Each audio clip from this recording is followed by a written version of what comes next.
सीधे रुख करेंगे पंचकूला का। पंचकूला में स्वच्छता अभियान कार्यक्रम। स्वच्छता अभियान में शामिल हुए हैं हरियाणा के मुख्यमंत्री नायब सिंह सैनी। शहीद संदीप सांखला स्मारक पर उन्होंने श्रद्धांजलि दी है, संबोधित कर रहे हैं। लिए चलते हैं।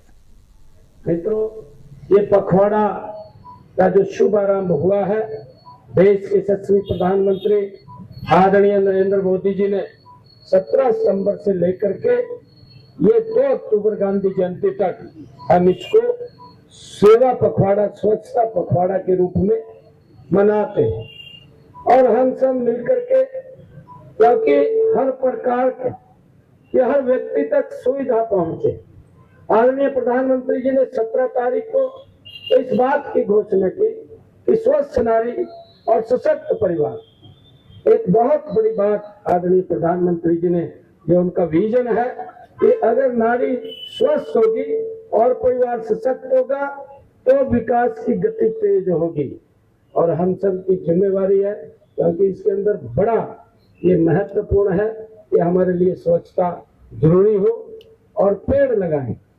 हम इसमें लगातार पिछले लंबे समय से स्वच्छता को लेकर के लगातार कार्य चल रहे हैं। और आज भी आप लोगों ने देखा होगा कि अभी देश की महामहिम राष्ट्रपति महोदया ने हमारे हरियाणा के 2 शहरों को सम्मानित भी किया है। एक करनाल और सोनीपत को उन्होंने स्वच्छता में जो हमारी रैंकिंग है, वो अच्छी रैंकिंग उसके अंदर देश के अंदर आई है और उसके लिए उनको सम्मानित भी किया है। मित्रों, हमारा ये पंचकुला भी ये पीछे न रहे और हम पूरे देश के अंदर, पूरे प्रदेश के अंदर लगातार एक योजनाबद्ध तरीके से हम लगे हुए हैं। हमने अधिकारियों की बैठक बुला करके इसके पूरे पैरामीटर्स भी तय किए, उसकी रैंकिंग भी हमने बनाई है कि कौन शहर आपस में कंपटीशन स्वच्छता के अंदर हो, और जो भी हमारे शहर उस रैंकिंग के अंदर आएंगे उनके लिए अलग से इंसेंटिव देने की बात हमने की है। कोई और एनजीओ वगैरह चलती है, उनके जो प्रमुख लोग हैं, प्रबुद्ध जन है, ऐसे सब लोगों को लेकर के ये स्वच्छता अभियान के प्रति हम सब जागरूक हों और जागरूक होते हुए हम मिलकर के ये स्वच्छता की तरफ ध्यान दें। मित्रों, माननीय प्रधानमंत्री नरेंद्र मोदी जी भी पिछले 31 अगस्त को उन्होंने मन की बात में भी इस कार्यक्रम की चर्चा की है।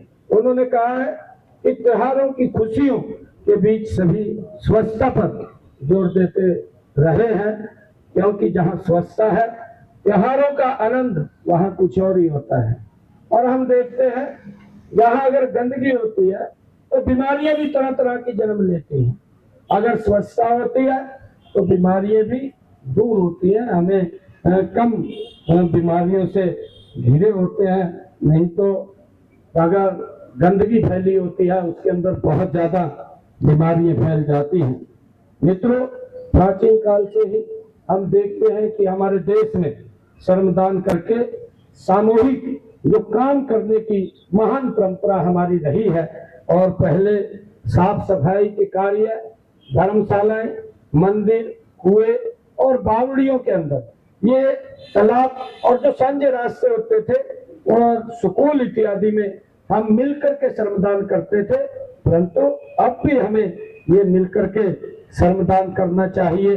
श्रमदान का जो सीधा अर्थ है वो स्वार्थ रहित होकर जन कल्याण के कार्यों में लग जाना होता है।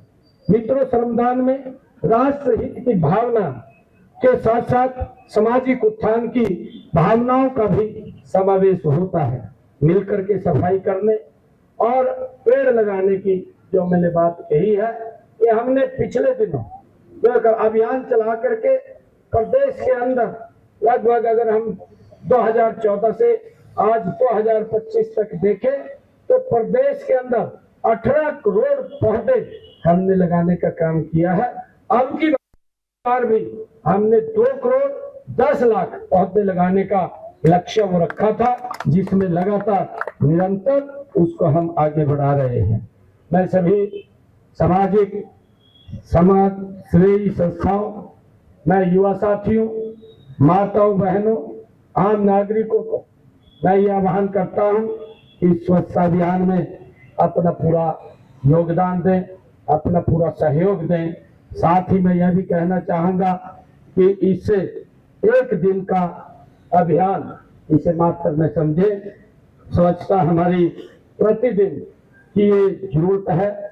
जिस प्रकार हम अपने शरीर को हर रोज साफ करते हैं, उसी प्रकार हमारे लिए, चाहे हमारे घर की सफाई है, चाहे हमारे घर के बाहर की है, चाहे हमारे गली की है, चाहे हमारे मोहल्ले की है, ये हम सब का दायित्व है कि हम अपने घर, अपनी गली, अपने मोहल्ले की सफाई के लिए जागरूक हों और अपने आसपास घर आंगन और परिवेश को साफ रखना हमारे लिए बहुत जरूरी है।